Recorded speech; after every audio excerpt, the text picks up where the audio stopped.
The controversial self-styled Syrian rescue group, the White Helmets, drew focus at a closed United Nations meeting on Thursday.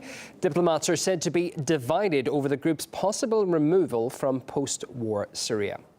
Well, the White Helmets have been accused of links to extremists and working alongside the Nusra terrorist group. They deny the claims, insisting they're instead a civil rescue group. An associate editor from the news site 21stCenturyWire.com visited the group's headquarters in Syria. Vanessa Bealey will lay out in full what she found on Saturday's edition of Going Underground here in RT. For now, here's a snippet. We entered a functioning White Helmet Centre. Now, what was interesting is the presumption by those White Helmets was that because I was British, I was sympathetic to their cause. So the conversation immediately turned to their funding, the fact that Mayday Rescue and Raid Saleh, the head of the White Helmets, had turned off the funding to this group in the last 6 months. Funding previously, by the way, that each individual working for the White Helmets received $150 a month. That information was given to me. The White Helmets who left with the special expedition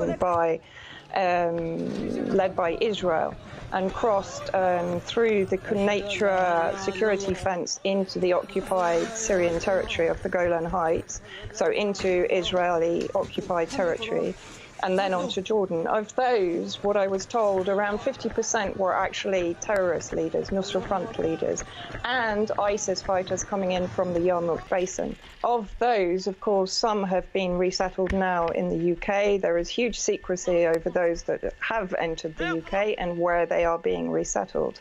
They told me that while they were not affiliated to Nusra Front, despite the fact that their centre was actually in a Nusra Front complex, the Nusra Front headquarters were directly next door to the White Helmet Centre that I visited. They told us that while they had no affiliation to Nusra Front, it was very likely that every other White Helmet group in Syria did have affiliation to Nusra Front, were led by Nusra Front militants.